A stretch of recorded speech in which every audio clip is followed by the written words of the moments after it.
दोस्तों, मेरा नाम दीपक है और मैं एक सरकारी बस ड्राइवर हूं। मुझे बस चलाते हुए लगभग 15 साल से ज्यादा हो गए हैं और इन 15 सालों में मुझे बस चलाने का काफी अच्छा अनुभव हो गया है। मैंने इन 15 सालों में न जाने कितने रूट्स पर बस चलाई है और हर तरह के रास्तों पर बस को संभालते हुए खुद को साबित भी किया है। मेरे साथ एक कंडक्टर भी है जिसका नाम पवन है। पवन एक होशियार और ईमानदार इंसान है। मैं पहले किसी और रूट पर बस चलाता था, लेकिन इस बार मेरा ट्रांसफर हिमाचल प्रदेश के एक नए रूट पर हुआ। यह नया रूट कुछ खास था। मुझे अब लखनऊ से होते हुए एक गांव की ओर बस ले जानी थी। उस गांव का नाम बादल प्रोडकड़ा और दिन के वक्त भी उस तरफ जाने वाली सड़क काफी अलग नजर आती थी। मैं अपनी बस को उस रूट पर दिन के वक्त ही चलाता था। मुझे हर रोज एक चक्कर लगाना पड़ता था क्योंकि रास्ता थोड़ा लंबा था और कभी कभी वापसी पर मुझे शाम भी हो जाती थी। बादलपुर तक पहुंचने से पहले 2 से 3 छोटे छोटे गांव भी आते थे। वहां से भी काफी सवारियां मेरी बस पर चढ़ती थीं। अब मुझे इस नए रूट पर बस चलाते हुए लगभग 4 से 5 महीने हो गए थे। मैं हर रोज उस गांव से शहर और फिर वापसी पे उस शहर से बादलापू तक चलता था। सब कुछ अच्छे से चल रहा था। एक दिन मैं और पवन एक होटल में बैठकर चाय पी रहे थे। तभी मेरा कंडक्टर पवन मुझसे कहता है कि उस्ताद, क्या आपने कभी इस रास्ते के बारे में कुछ अजीब सुना है? मैंने कहा नहीं। तो फिर पवन कहता है, उस्ताद, मैंने सुना है ये रूट दिन के वक्त तो ठीक है, लेकिन रात में खतरों से खाली नहीं है। कहते हैं कि रात के वक्त यहाँ पर बहुत से लोगों के साथ काफी अजीबोगरीब हादसे हुए हैं और कुछ लोगों का तो आज तक पता नहीं चला कि कहाँ गए हैं। और फिर वह मुझसे कहता है कि उस्ताद, मैंने गाड़ी में बैठी सवारियों से भी काफी बार ऐसा सुना है। तभी मैंने हंसते हुए कहा, क्या यार पवन, तुम भी किन बातों पर विश्वास करते हो? ये भूत प्रेत कुछ नहीं होता, सारे बातें अफवाह हैं और ऐसी बातें तो काफी गांव में मशहूर होती हैं। तुम टेंशन मत करो, ऐसा कुछ नहीं है।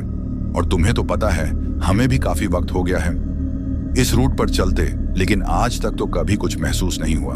तभी पवन कहता है, लेकिन उस्ताद, रात के वक्त तो नहीं चले ना हम इस रूट पर। तो मैं उसे कहता हूं कि तुम भी किन बातों को पकड़ के बैठे हो? इन बातों का कोई मतलब ही नहीं है। और रही रात की बात, तो कभी ना कभी वह भी देख लेंगे। फिर मैंने पवन से कहा, इन बातों को छोड़ो और अपने काम पर ध्यान दो। उसके बाद हम हर रोज की तरह उस रूट पर डे चलते रहे। दरअसल मैं भूत प्रेत पर विश्वास नहीं करता था, लेकिन मुझे इस बात का पता भी नहीं था कि आने वाले कुछ दिनों में मेरे साथ क्या होने वाला है। अब सब कुछ अच्छे से चल ही रहा था कि फिर वह दिन आ जाता है जिस दिन हमारे साथ वह घटना हुई थी। उस रात को मैं कभी भी नहीं भूल सकता। वह मंजर आज भी मेरी आंखों के सामने एक बुरे सपने की तरह आ जाता है और मेरे रोंगटे आज भी खड़े हो जाते हैं। दरअसल मैं अपनी बस को लेकर रोज की तरह खुशबू और फिर कुछ समय के बाद हमारी बस शहर पहुंच जाती है। अब शहर में पहुंचते ही मैं अपने कंडक्टर पवन से कहता हूं, पवन, आज हम बस का काम करवा लेते हैं। इसके इंजन में कुछ प्रॉब्लम आ रही है और काफी दिनों से मैं ये बात नोटिस भी कर रहा था कि बस में कुछ प्रॉब्लम आ रही है, लेकिन मैं हमेशा सोचता था कि किसी दिन इसका काम करवा लूंगा, लेकिन मुझे टाइम ही नहीं मिलता था। लेकिन आज हमारे पास वक्त भी है और हम जल्दी से अपनी बस का काम करवा के वापस भी आ जाएंगे ताकि हम जल्दी से सवा लेकर गांव की तरफ निकल जाएं। मेरी बात सुनकर मेरा कंडक्टर भी मान जाता है और कहता है, ठीक है उस्ताद, आज बस का काम करवा लेते हैं। आप लोगों को तो पता ही होगा कि सरकारी बसों की हालत क्या होती है। गाड़ी के पार्ट से लेकर पूरी बॉडी तक हर चीज को कभी ना कभी रिपेयर की जरूरत पड़ती ही है। उसके बाद मैं और मेरा कंडक्टर बस को लेकर मैकेनिक के पास पहुंच जाते हैं ताकि इंजन की प्रॉब्लम को ठीक करवा सके और आगे के सफर में कोई भी दिक्कत ना हो। मैकेनिक की वर्कशॉप पर पहुंचते ही हमने देखा कि वहां काफी गाड़ियां पहले से ही लाइन में लगी हुई थीं। लग रहा था कि आज मैकेनिक के पास काम काफी ज्यादा था। पवन ने थोड़ी बेचैनी से कहा, उस्ताद, लगता है आज हमें काफी देर लग जाएगी। मैंने उसे तसल्ली देते हुए कहा, कोई बात नहीं पवन, बस का काम जरूरी है, वरना कल हमें और ज्यादा दिक्कत हो सकती है। फिर हम दोनों ने मैकेनिक से बात की और उन्हें बस के इंजन की प्रॉब्लम बताई। फिर उसने हमें वेट करने को कहा और हम दोनों वहां बैठकर अपनी बस के रिपेयर होने का इंतजार करने लगे। कुछ समय के बाद मैकेनिक अपना काम शुरू कर चुका था, लेकिन जैसे जैसे समय बीतता गया हम दोनों को लगने लगा कि आज कुछ ज्यादा ही देर लगने वाली है। पवन ने बेचैन होकर कहा, उस्ताद, लगता है आज की रात यहीं गुजारनी पड़ेगी। मैंने उसे तसल्ली देते हुए कहा, पवन, थोड़ा और इंतजार कर लेते हैं, मैकेनिक अपना काम कर रहा है, बस थोड़ा और वक्त लगेगा। लगभग 2 घंटे बाद मैकेनिक ने हमें इशारा किया कि बस का काम हो गया है। हम दोनों ने राहत की सांस ली और फिर हम अपनी बस को लेकर वापस उसी जगह पहुंचे जहां से हमें सवारियां लेकर उस गांव के लिए निकलना था। लेकिन वहां पहुंचकर मैंने देखा कि वहां मुझे उस गांव की तरफ जाने वाली एक भी सवारी नजर नहीं आ रही थी। मुझे और पवन को थोड़ा अजीब लगा। फिर मैंने अपने कंडक्टर से कहा, यार पवन, आज तो कोई भी सवारी नजर नहीं आ रही और अभी तो शाम भी नहीं हुई है। पवन ने इधर उधर देखा और फिर कहा, उस्ताद, लगता है हमको आज कुछ ज्यादा ही देर हो गई। शायद वह सवारियां किसी और गाड़ी में चली गई होंगी। फिर मैंने सोचा कि पवन ठीक कह रहा है। हो सकता है कि वह किसी और ही गाड़ी में चली गई हो, क्योंकि उन लोगों को क्या पता था कि हम बस का काम करवाने गए हैं और वह हमारा इंतजार आखिर क्यों करते। मैंने इस बात को नजरअंदाज करते हुए बस स्टार्ट की और बादल लिए निकलने की तैयारी करने लगा। लेकिन जैसे ही मैंने बस स्टार्ट की और थोड़ा आगे बढ़ा, तभी पवन मुझसे कहने लगा, उस्ताद, आज हम एक काम करते हैं। हम दोनों यहीं रुक जाते हैं और किसी होटल में जाकर आराम करते हैं। वैसे भी हमें अब काफी देर हो गई है और रात को उस रास्ते पर जाना थोड़ा रिस्की हो सकता है। काश मैंने उस दिन अपने कंडक्टर की वह बात मान ली होती तो शायद वह हादसा हमारे साथ कभी ना होता। फिर मैंने अपने कंडक्टर से कहा, पवन, हम आज रुक नहीं सकते, हमारा जाना जरूरी है। ये सरकारी बस है, हमें इस बस को अपनी मंजिल तक पहुंचाना है। हम इस बस को ऐसे ही कहीं भी छोड़ नहीं सकते। जो भी हो, हमें आज यह रूट पूरा करना ही पड़ेगा। फिर मैंने कहा, तुम टेंशन मत लो, वैसे भी हम यहाँ से तो रोज ही चलते हैं, तो तुम्हें डरने की कोई जरूरत नहीं है। मेरी बात सुनकर मेरा कंडक्टर पवन भी मान जाता है और कहता है, ठीक है उस्ताद, तुम कहते हो तो सब अच्छा ही होगा। उसके बाद हम दोनों अपनी बस में बैठ जाते हैं और फिर मैं अपनी बस को लेकर शहर से बादल पर उड़कर जाने वाली सवारियां हमें एक भी नहीं मिली थी। अभी रात होने में कुछ ही वक्त बाकी था। दोस्तों, मैं आपको बताता चलूं कि जिस वक्त की मैं आपको बात सुना रहा हूं, वह वक्त सर्दियों का था। यह बात जनवरी के महीने की है और उस समय सर्दी काफी ज्यादा थी। अब मैं और मेरा कंडक्टर अपनी मंजिल की ओर निकल जाते हैं। हम लगभग दिन के 5 बजे के करीब वहां से निकल जाते हैं और फिर मेरा कंडक्टर मेरे साथ मेरे केबिन में बैठ जाता है। फिर हम रास्ते में थोड़ी बहुत बातें करते हैं। अब जैसे ही हम गांव की ओर बढ़ रहे थे, मैंने देखा कि सड़क के किनारे 2 आदमी खड़े हैं जो हमसे लिफ्ट मांग रहे थे। मैंने पवन से पूछा, पवन, ये लोग इस वक्त कहां जा रहे होंगे? ये हमसे लिफ्ट मांग रहे हैं। क्या बोलते हो, बस रोक कर इन्हें लिफ्ट दे दी जाए या नहीं? पवन ने थोड़ी देर सोचा और कहा, उस्ताद, अभी तो रात भी नहीं हुई है, तो कोई बात नहीं, चढ़ा लेते हैं। कम से कम हम दोनों के अलावा यह भी होंगे। बस में उसकी बात सुनकर मैंने मुस्कुराते हुए कहा, क्या यार पवन, तुम अभी भी रात को लेकर डरे हुए हो? कुछ नहीं होगा। लेकिन तभी पवन ने बेचैन होकर कहा, उस्ताद, आज मुझे कुछ अजीब लग रहा है और ऐसा एहसास मैंने पहले कभी नहीं किया। फिर मैंने उसे हिम्मत देते हुए कहा, तुम चिंता मत करो, कुछ नहीं होगा, सब ठीक होगा, तुम देखना। फिर मैंने बस रोकी और उन दोनों आदमियों को लिफ्ट दे दी। अब वह दोनों आदमी पीछे सीटों पर जाकर बैठ गए और फिर हमने अपनी बस को आगे बढ़ा लिया। अब रात पूरी तरह से ढल चुकी थी और अंधेरा गहराने लगा था। बस की हेडलाइट सड़क पर चमक रही थी, लेकिन उनके अलावा दूर दूर तक कोई रोशनी नहीं थी। चारों तरफ घना जंगल था जो अब और भी डरावना लगने लगा था।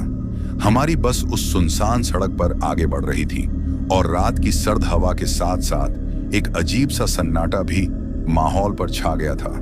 ना सड़क पर कोई गाड़ी, ना कोई पैदल चलने वाला और ना ही किसी जानवर की कोई आवाज। सब कुछ जैसे धमसा गया था। रास्ता जैसे जैसे आगे बढ़ता जा रहा था, अंधेरा और भी गहरा होता जा रहा था।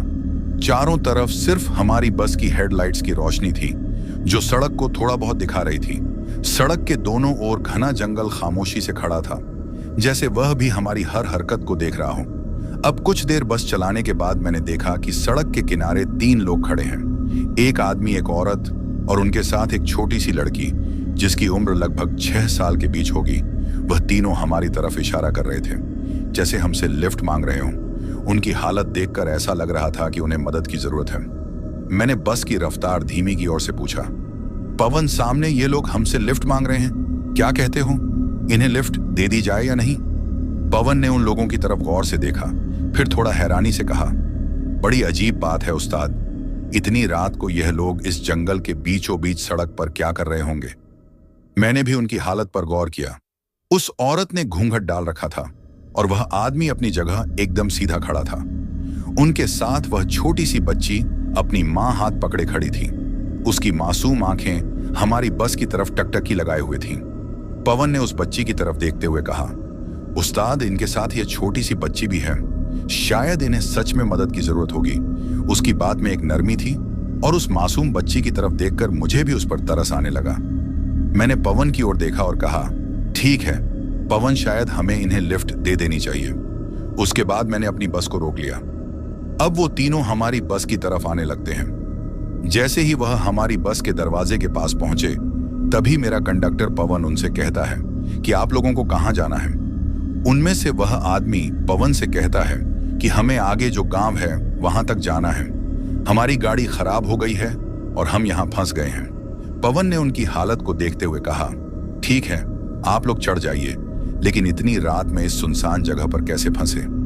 आदमी ने एक गहरी सांस ली और बस में चढ़ते बोला, हमने भी सोचा नहीं था कि यहाँ इतनी मुश्किल हो जाएगी।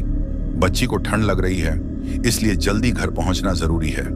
औरत ने अब भी अपना घूंघट नहीं हटाया था और बच्ची अपनी मां का हाथ कसकर पकड़े हुए थी। फिर पवन ने उन्हें बस में बैठने का इशारा किया। अब वह तीनों धीरे से बस की पिछली सीटों पर जाकर बैठ जाते हैं। फिर पवन बस का दरवाजा बंद करता है और मेरे साथ कभी में बैठ जाता है। उसके बाद मैं फिर से बस चलाना शुरू कर देता हूँ। अब हम फिर से उस अंधेरी सड़क पर आगे बढ़ने लगे, लेकिन बस के अंदर का माहौल अब पहले से ज्यादा भारी लगने लगा था। उनके गाड़ी में चढ़ने के बाद बस में काफी ज्यादा ठंड हो गई थी। बस के अंदर का माहौल अब कुछ अलग सा लग रहा था। ऐसा लग रहा था जैसे पूरी गाड़ी को किसी ने बर्फ की चादर से ढक दिया हो। पवन ने भी अपनी जैकेट के बटन कसकर बंद कर लिए और मुझे भी अब काफी ज्यादा ठंड लग रही थी। बस के शीशों पर ठंड की धुंध जमा होने लगी थी, जिससे बाहर का नजारा भी धुंधला हो गया। हर सांस के साथ ठंडी हवा का एहसास और भी गहरा होता जा रहा था। गाड़ी के अंदर की यह अजीब सी ठंड हमें बेचैन करने लगी थी। पवन ने मेरी तरफ देखते हुए कहा, उस्ताद, यह ठंड कुछ ज्यादा ही हो गई है। मैंने उसकी तरफ देखा और धीरे से कहा, हाँ यार पवन, ठंड तो कुछ ज्यादा ही हो गई है। अब जैसे जैसे हम आगे की ओर बढ़ रहे थे, ठंड का माहौल उतना ही ज्यादा होता जा रहा था। मुझे बस चलाने में अब काफी दिक्कत हो रही थी। मेरे हाथ सुन्न हो रहे थे। ऐसा लग रहा था मैं ज्यादा देर बस नहीं चला पाऊंगा। मुझे भी ऐसा एहसास आज तक नहीं हुआ था जैसा एहसास आज हो रहा था। अब हमारी बस जंगल के बीचों बीच उस सुनसान सड़क पर चल रही थी। बादल आपू का रास्ता अभी भी 2 घंटे दूर था। आसपास किसी भी तरह की आवाज नहीं थी। सिर्फ हमारी गाड़ी के इंजन की गड़गड़ाहट और टायरों की हल्की आवाज सुनाई दे रही थी, जो उस गहरी रात के सन्नाटे को तोड़ने की कोशिश कर रही थी। रास्ते के दोनों ओर सिर्फ घना जंगल और पेड़ों के साए दिखाई दे रहे थे, मानो वह भी हमारी गाड़ी के साथ चलते हुए हमें देख रहे हों। अब जैसे ही हम कुछ आगे बढ़े, अचानक से बस के अंदर की लाइटें टिमटिमाना लगी। मैंने और पवन ने एक दूसरे की तरफ देखा और हमें समझ में नहीं आ रहा था कि यह क्या हो रहा है। तभी अचानक बस को जोर जोर से झटके लगने लगे। ऐसा लग रहा था जैसे कोई बस को पीछे से धक्का दे रहा हो। अभी मैं कुछ समझ पाता उससे पहले ही हमारी बस सड़क के बीचों बीच रुक गई। फिर हमारी बस की हेडलाइट्स भी ऑफ हो गई, जिसकी वजह से अब हमें बस के सामने की तरफ कुछ भी दिखाई नहीं दे रहा था। बस में अब अंधेरा इतना ज्यादा हो गया था कि मैं और मेरा कंडक्टर पवन एक दूसरे को देख भी नहीं पा रहे थे। उसके बाद पवन ने अपनी जेब से मोबाइल निकाला और उसकी फ्लैशलाइट ऑन करके मेरी तरफ किया। अब पवन ने डर के मारे मेरी तरफ देखा और बोला, उस्ताद, ये सब क्या हो रहा है? ऐसा तो पहले कभी नहीं हुआ। मैंने भी घबराहट में उसे देखा, लेकिन खुद को संभालते हुए कहा, शायद बस में कोई तकनीकी खराबी आ गई है, जिसकी वजह से ये सब हुआ है। लेकिन हैरानी की बात तो ये है, पवन की आज ही तो हमने बस के इंजन का काम कराया था और अच्छे से बस की सर्विस भी करवाई थी। फिर ये सब कैसे हो गया? कुछ समझ नहीं आ रहा है, लेकिन तुम चिंता मत करो, मैं देखता हूं कि आखिर बस में क्या समस्या हुई है। ऐसा कहकर मैं अपनी सीट के पीछे से एक बैग निकालता हूं जो मेरा होता है, और उसमें एक टॉर्च होती है जिसे मैं हमेशा साथ रखता हूं, ताकि कभी उसकी जरूरत पड़े तो काम आ जाए, और शायद आज मुझे उसकी जरूरत है।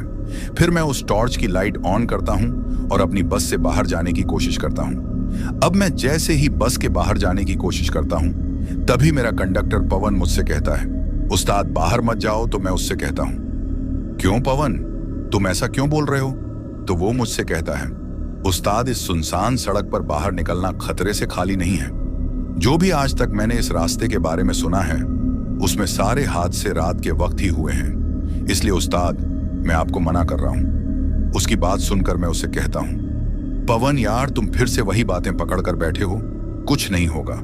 और अगर मैं बाहर नहीं गया तो हमें पूरी रात इस सड़क पर बितानी पड़ेगी। और तुम्हें तो पता है कि इस सड़क पर रात बिताना कोई आसान बात नहीं है। ठंड इतनी है कि कुछ ही मिनटों में हमारे जिस्म का खून जम जाएगा और शायद हमें जान से भी हाथ धोना पड़े। फिर मैं पवन से कहता हूं, तुम भी मेरे साथ बाहर चलो। हम दोनों देखते हैं कि आखिर बस में क्या खराबी आ गई है। मेरी बात सुनकर पवन भी मेरे साथ बस के बाहर आ जाता है।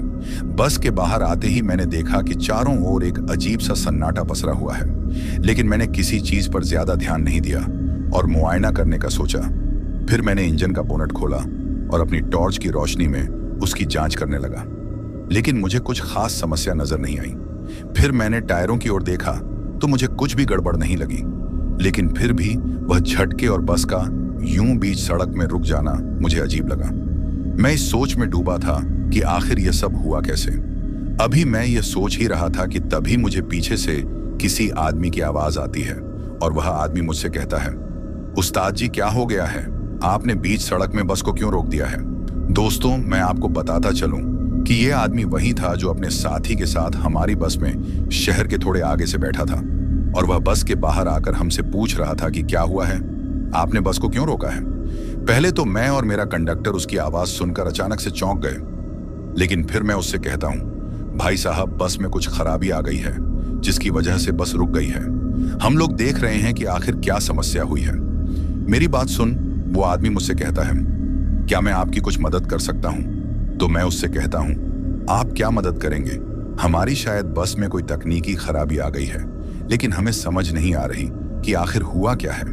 तो वह आदमी मुझसे कहता है, मैं एक मैकेनिकल इंजीनियर हूं और शायद मैं आपकी कुछ मदद कर सकता हूं। फिर वह आदमी दोबारा से इंजन को चेक करता है और कुछ वक्त के बाद मुझसे कहता है, अब आप बस को स्टार्ट करके देखो।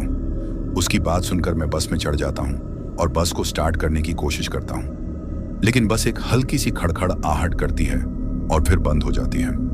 उसके बाद मैं फिर से एक बार बस को स्टार्ट करने की कोशिश करता हूं, लेकिन इस बार बस स्टार्ट हो जाती है और बस की हेडलाइट्स भी ऑन हो जाती हैं। बस स्टार्ट हो जाने के बाद मैं काफी खुश हो जाता हूं और उस आदमी का शुक्रिया करता हूं।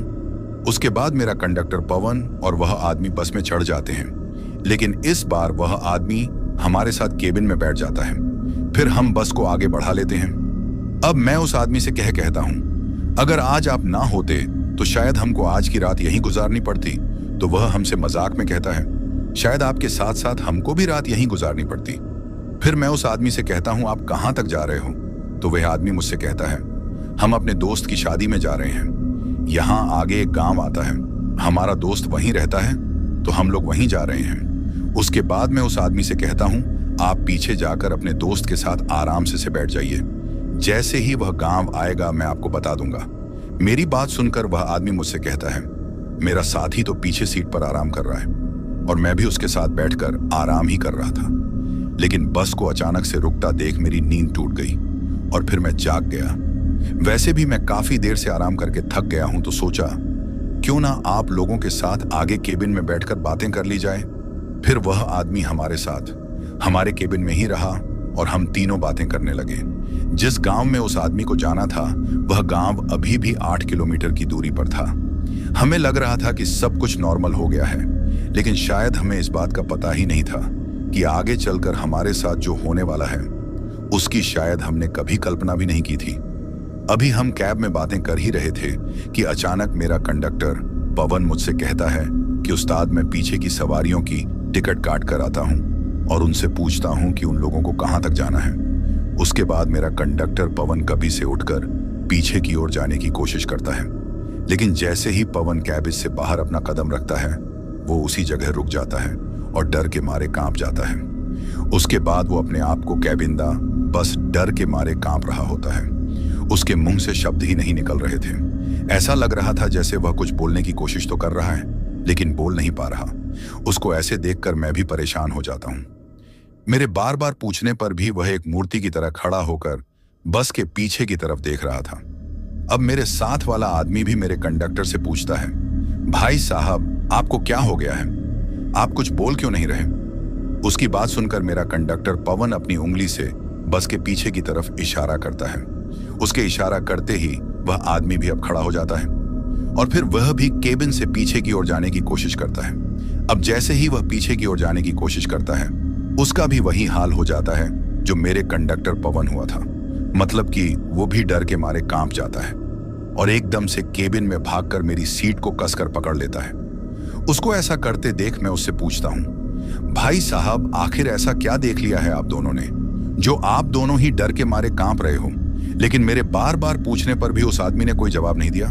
उन दोनों की ऐसी हालत देखकर मैं भी थोड़ा सा घबरा जाता हूं और सोचता हूं कि आखिर ऐसा इन्होंने क्या देख लिया है जो इन दोनों की ऐसी हालत हो गई है। अब मैं उन दोनों से कहता हूं कि आप लोग मेरे बार बार पूछने पर भी कुछ नहीं बोल रहे हो ना, तो कोई बात नहीं, मैं खुद ही बस को साइड में रोक कर देखता हूं कि आखिर ऐसा क्या है पीछे जिसे देखकर आप लोगों की यह हालत हो गई है। अभी मैंने ऐसा बोला ही था कि पवन थोड़ी हिम्मत करके मुझसे कहता है कि उस्ताद ऐसी गलती भूल कर भी मत करना। अगर आपने बस को रोक दिया तो शायद हम तीनों इसी वक्त मारे जाएंगे। हो सकता है कि बस चलते रहने से भी हम बच ना सक, लेकिन कुछ मिनट तक हमारी जिंदगी बच जाएगी। फिर मैं पवन से कहता हूं कि आखिर बताओगे भी कि हुआ क्या है? तो पवन डर के मारे हकला हुए मुझसे कहता है कि उस्ताद पीछे जो 3 आदमी हैं वह इंसान नहीं है। उसकी यह बात सुनकर मैं पवन से कहता हूं कि तुम पागल हो गए हो, इंसान नहीं तो कौन है? वह मेरे ऐसा पूछते ही मेरी सीट को कसकर जिस आदमी ने पकड़ा हुआ था, जो हमारे साथ केबिन में बैठा हुआ था, वह आदमी भी डरते हुए मुझसे कहता है कि भाई साहब आपका कंडक्टर ठीक बोल रहा है, वह तीनों इंसान नहीं है बल्कि कोई प्रेत है। उसकी यह बात सुनकर अब मैं भी बहुत ज्यादा डर गया था और मेरे दिल की धड़कन तेज हो गई थी। फिर मेरे कंडक्टर पवन ने मुझसे कहा, उस्ताद जैसे ही मैं पीछे की ओर टिकट काटने के लिए जा ही रहा था, मैंने देखा कि उन तीनों सवारियों का रूप बदल चुका था और वह तीनों ही इतने भयानक लग रहे थे कि उन्हें देखकर मेरी रूह कांप उठी और मैं थर थर कांपने लग गया। वो आदमी जो पहले एक सामान्य सा इंसान लग रहा था, अब एक भूतिया आकृति में बदल चुका था। उसका पूरा शरीर झलक काला हो चुका था। ऐसा लग रहा था जैसे वह किसी आग में झुलस कर निकला हो। उसकी आंखें पूरी तरह से सफेद हो गई थी, जैसे उसमें कोई अजीब सी आत्मा समा गई हो। और जो औरत उस आदमी के साथ हमारी बस में चढ़ी थी, उस औरत ने अब अपना घूंघट उठा लिया था। उसके लंबे डरावने बाल हवा में लहराते हुए खौफनाक माहौल बना रहे थे। वह औरत उस आदमी से भी ज्यादा भयानक नजर आ रही थी। उस्ताद उसकी तो आंखें ही नहीं थी, आंखों की जगह खाली गड्ढे नजर आ रहे थे और उसका चेहरा पूरी तरह से कटा फटा और विकृत दिखाई दे रहा था। उसके हाथों के नाखून बेहद लंबे और तीखे थे। उसकी बड़ी बड़ी दांतों की धार जो होठों से बाहर झांक रही थी, उन पर खून भी लगा हुआ था। उस्ताद इतना ही नहीं, और भी सुनिए, वो जो छोटी सी मासूम दिखने वाली बच्ची थी ना, जिसे देखकर हम दोनों का दिल पिघल गया था, वह भी अब एक छोटे से प्रेत के रूप में बदल चुकी है। वह तीनों मिलकर एक आदमी को नोच नोच कर खा रहे हैं। उस्ताद ये वही आदमी है जो इन भाई साहब के साथ हमारी बस में चढ़ा था। उस आदमी का सीना पूरी तरह से फट चुका था और उसके शरीर के अंगों को वह औरत जो अब एक चुड़ैल बन चुकी थी और वो आदमी दोनों मिलकर खा रहे थे। वो छोटी सी लड़की जो अब एक छोटे से प्रेत में बदल चुकी थी, उस आदमी का गला फाड़कर उसका खून पी रही थी। उस्ताद ऐसा डरावना नजारा देखकर किसी की भी रूह कांप जाएगी।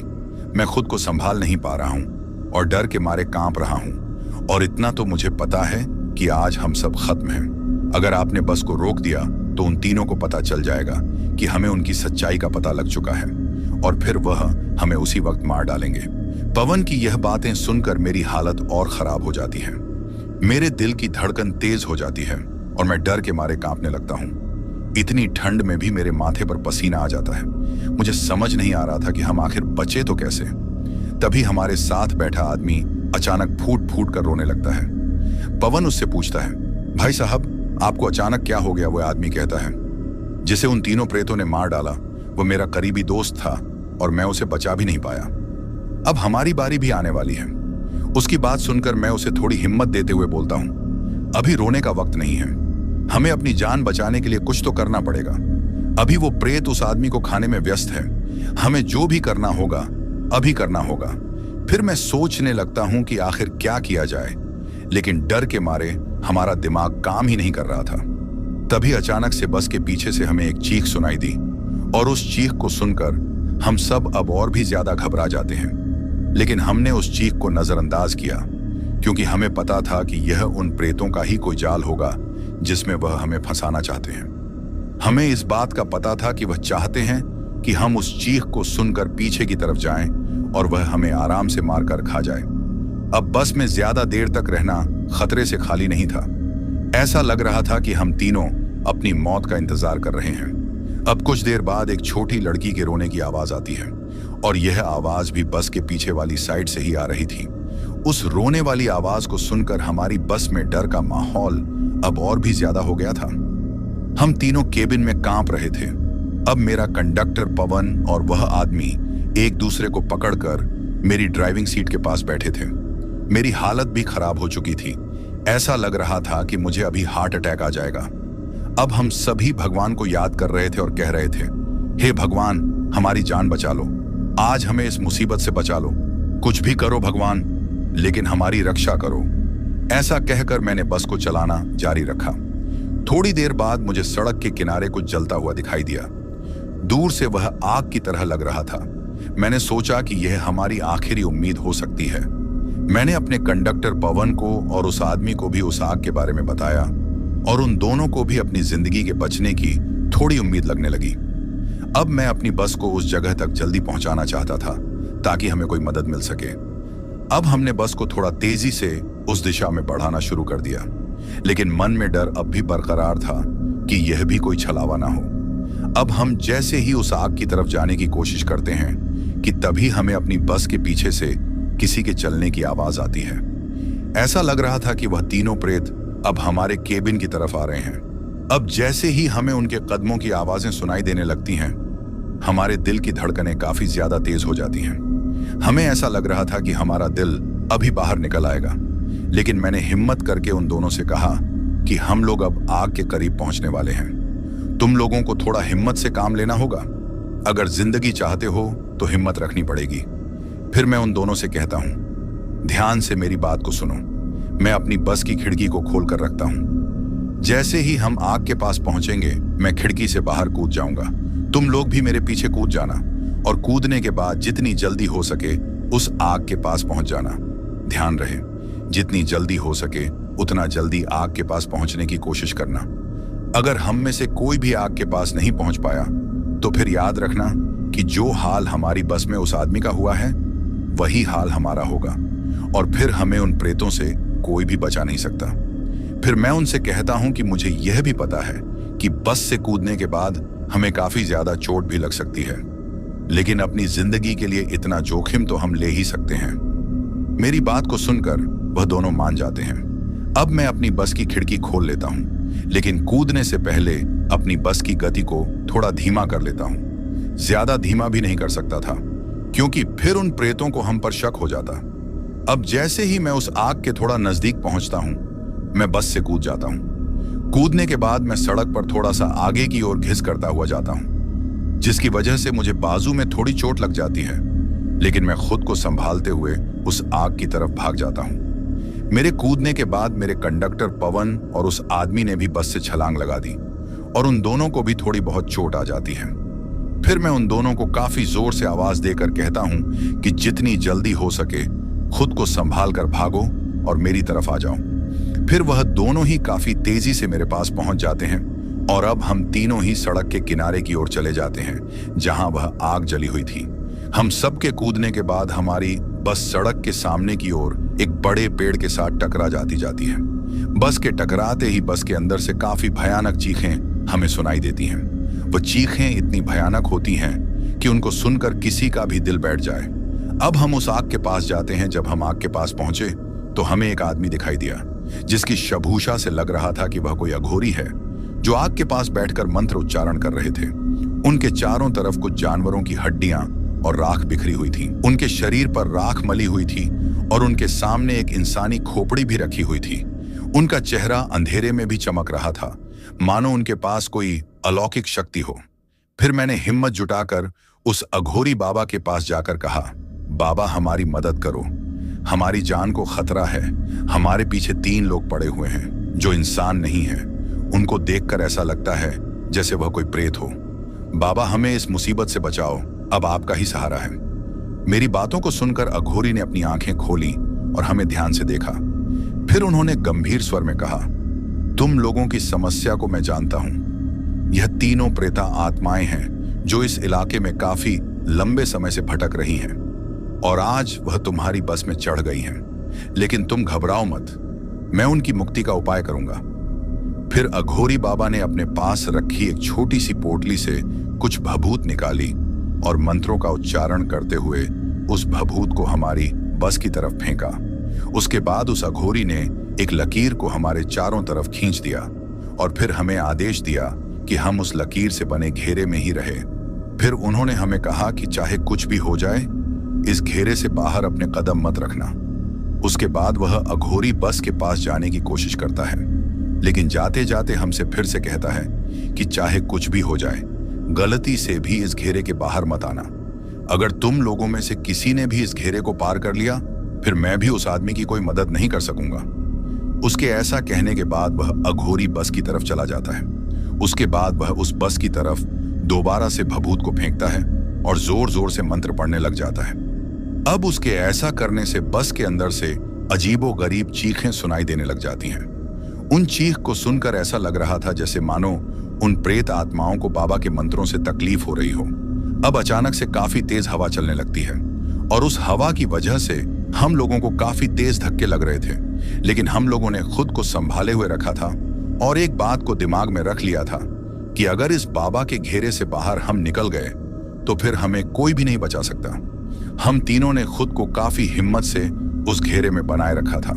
अब थोड़े समय के बाद बस में से उन चीख का निकलना बंद हो जाता है और फिर धीरे धीरे वह तेज हवा भी बंद हो जाती है। अब अघोरी बाबा ने भी अपने मंत्र उच्चारण बंद कर दिए थे। फिर कुछ वक्त बाद वह अघोरी हमारे पास आता है और फिर हमसे कहता है कि अब तुम लोगों को डरने की कोई जरूरत नहीं है। वह प्रेत आत्माएं अब मुक्त हो चुकी हैं। अब तुम सब सुरक्षित हो। फिर हम सब ने उस अघोरी बाबा का धन्यवाद किया। उसके बाद हम उस घेरे से बाहर आ जाते हैं। फिर मैं उस अघोरी बाबा से कहता हूं कि बाबा, आज आपकी वजह से हम सब बच पाए। अगर आज आप हम लोगों की मदद ना करते तो शायद वह प्रेत आत्माएं हमें मारकर खा जाती। मेरी बात सुनकर वह अघोरी मुझसे कहता है कि मारने वाले से बचाने वाला बड़ा होता है और तुम सब पर महादेव का आशीर्वाद था जो मैं तुमको यहाँ पर दिखा। तुमको मैंने नहीं बल्कि महादेव ने बचाया है। उसके ऐसा कहने के बाद वह हमें आगे बढ़ने का इशारा करता है और कहता है कि अब तुम लोग यहाँ से जल्दी निकल जाओ। उसके बाद हम तीनों अपनी बस की तरफ चले जाते हैं जो कि एक पेड़ के साथ टकराई थी, लेकिन बस सड़क पर ही थी। पेड़ से टकराने की वजह से बस के आगे के शीशे टूट गए थे, लेकिन बस को उतना ज्यादा नुकसान नहीं हुआ था। उसके बाद मैं बस में चढ़ जाता हूँ, बस को स्टार्ट करता हूँ और वो स्टार्ट भी हो जाती है। हालांकि मुझे लगा नहीं था कि हमारी बस स्टार्ट हो जाएगी, लेकिन अच्छी बात यह थी कि बस स्टार्ट हो जाती है। फिर मैं अपनी बस में बैक गियर लगा के बस को पीछे की ओर करता हूँ। उसके बाद मेरा कंडक्टर पवन और वो आदमी भी बस में चढ़ जाते हैं। फिर हम तीनों वहां से निकल जाते हैं, लेकिन निकलने से पहले मैं उस जगह की तरफ देखता हूँ जहां उस अघोरी ने आग जलाई थी। हैरानी की बात तो यह थी कि उस जगह पर ना तो कोई अघोरी दिखाई दिया और ना वो जलती हुई आग। हम तीनों को कुछ समझ नहीं आ रहा था कि वह अघोरी कहाँ चला गया, लेकिन जो भी हो, आज अगर हम लोग जिंदा हैं तो यह सब उस अघोरी की वजह से है। उसके बाद हम अपनी बस को काफी तेजी से वहां से निकाल कर ले जाते हैं और दोबारा कसम खाते हैं कि चाहे कुछ भी हो जाए, उस रास्ते पर कभी भी रात में बस नहीं चलाऊंगा। और फिर कुछ महीनों बाद मैंने अपना ट्रांसफर उस जगह से दूसरी जगह करवा लिया था, लेकिन आज भी उस रात को याद करके मेरी रूह का जाती है। तो दोस्तों, कैसी लगी हमारी यह कहानी? अगर आपको ऐसी और भी कहानियां सुननी है तो हमारे चैनल को सब्सक्राइब करना बिल्कुल मत भूलिए।